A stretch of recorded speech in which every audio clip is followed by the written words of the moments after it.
The biggest question on most entrepreneurs and small businesses' minds right now is what's working in a post-COVID world. The digital advertising landscape has changed. While the market is constantly evolving and it changes a little bit every year, 2020 and the dreaded C word has pushed changes faster than most small businesses and entrepreneurs were ready for. What was working last year at this time isn't working so well right now. But the truth is, the majority of what's being sold hasn't really changed that much. How it's being sold has changed, though. 2020 brought some major, but possibly very subtle, changes that I want to point out for you today. The biggest change in the digital marketing realm was, the overall pivot by everyone to get into digital marketing. Prior to last April, digital marketers pretty much had to justify their existence. We had to beg our clients to get online. Everybody was so focused on having a storefront. And if you didn't have a storefront, it was really, really hard to engender trust with your audience. But mass shutdowns and shelter-in-place orders across the world changed that literally overnight. People couldn't go to storefronts anymore, so shoppers transitioned to online really, really quickly. And if you weren't ready to support them and to sell to them that way, they were quickly finding other retailers who could, other businesses who could. Literally overnight, even the most hesitant shopper, even the most mistrustful of online businesses shopper, was now signing up for new accounts, email lists, and buying things left, right, and center online. Because now, instead of it being a benefit that you could easily avoid or choose, it was now a necessity if we wanted to purchase these non-essential things. We had to do it online. Everybody had to do it online. In the second quarter of 2020, digital marketing and e-commerce saw 10 years worth of growth, 10 years in 90 days. That's a phenomenal growth jump in such a short period of time. So this begs the question, are you online? Can people buy from you online? Do you have digital checkouts in place and payment processing? Even if you don't have a website, you need to have some way for people to be able to purchase from you, to pay you online. The second really big change that is really starting to come into play now is that free lead magnets are out, micro offers are in. We've all seen them and signed up for them. The free cheat sheets and checklists and white papers that promise to solve a problem that we're facing. They're used to get people into your email list so that you can market them your paid services or products, your more expensive products on the back end. But simply put, free isn't selling anymore. Not in this format anyways. People are no longer interested in signing up for your cheat sheets or your checklists or your white papers because they've been burned by them so many times before. That's not to say that free content isn't still super valuable. It is, and you should still be putting out free content on a regular basis, but not behind a subscription or sign-up wall. So if you're paying for ads, driving ads to your lead magnet and not getting any signups, this is probably why. But what should you be doing instead? Micro offers. And a micro offer is exactly what it sounds like. It's a small offer. Essentially, instead of giving away your best content, you're now asking a very small price for it, under $20.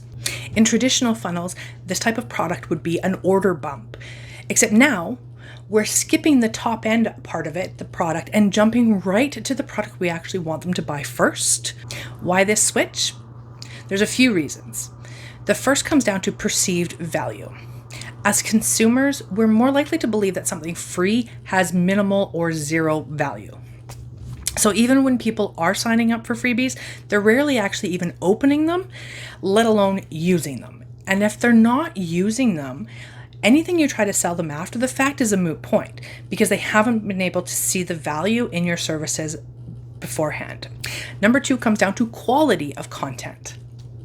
Now, let's face it, most of the freebies nowadays are complete and total crap. They may be marketed very well and they may make all sorts of promises on the front end, but very few of the lead magnets actually deliver on those promises. A lot of people are approaching the process with a lack of effort, and it definitely shows in what they're delivering.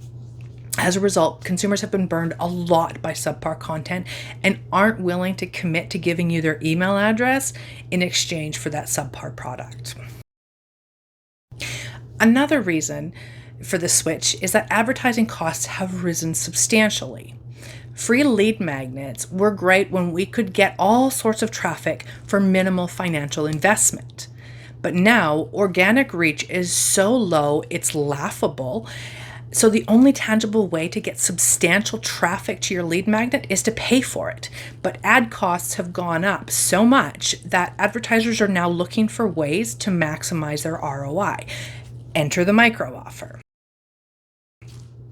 Let's get one thing clear though, you cannot just slap a price tag on your freebie and call it a micro offer.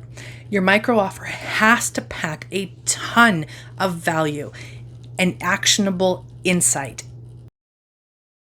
This product needs to be something that you can easily charge at least 10 times the price for.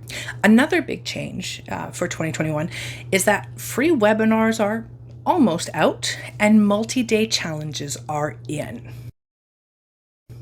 Before I get into this one though, let me just say that webinars are still working, but the ones that are working place way greater focus on the actual education and less on the sales pitch. In the past, webinars have kind of been laid out by like one big long pitch fest.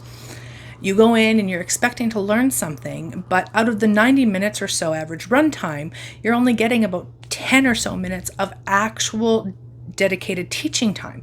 The rest of the time is the presenter telling you how amazing they are and trying to get you to buy into their thing.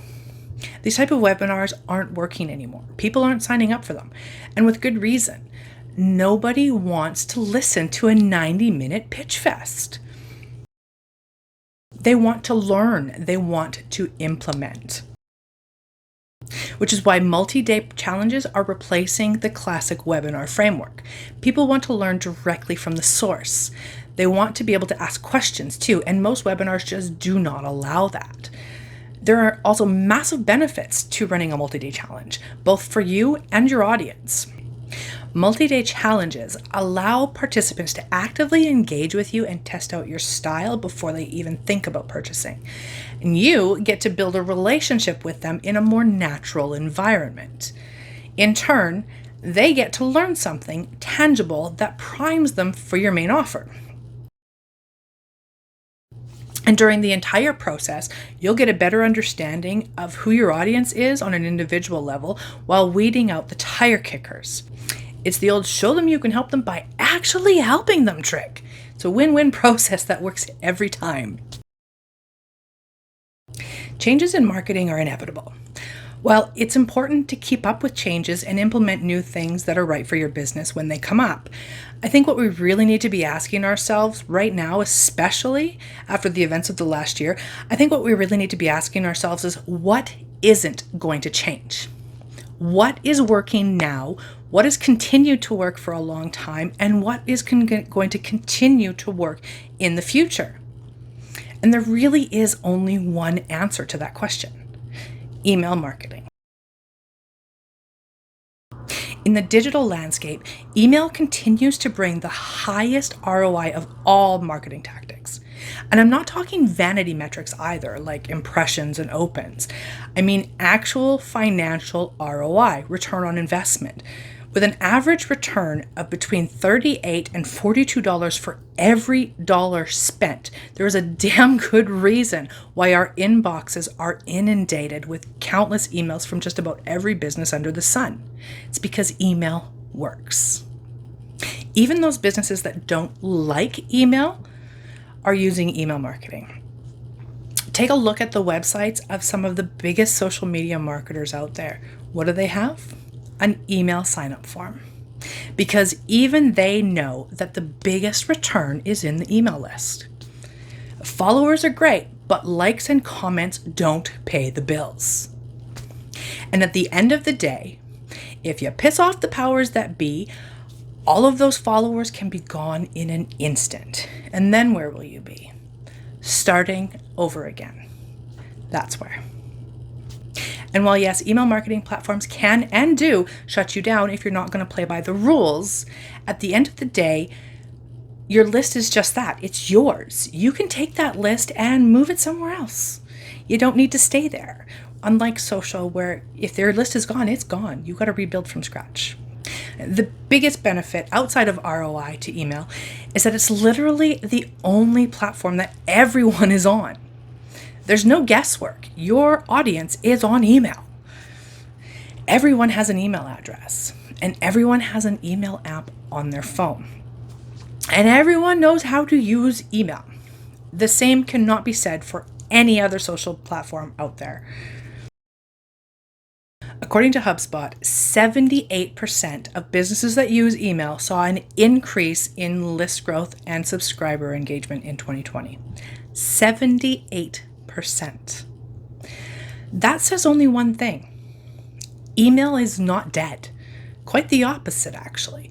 It is one of the only marketing tactics that has remained consistent in ROI year after year after year.